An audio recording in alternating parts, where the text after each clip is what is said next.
Hello guys, what's up? Just saw this in the news earlier and I just want to share a tip to you all guys on how to prevent this from happening. This is the regular lock, right? Which can unlock all doors.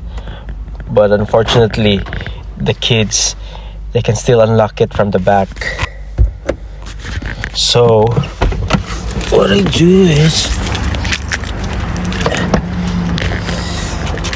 look for this one.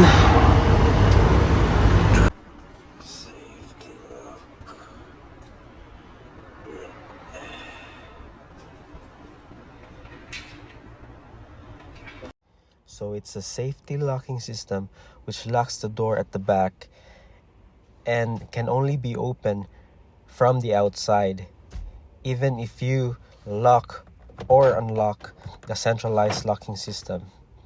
So safe travels, guys.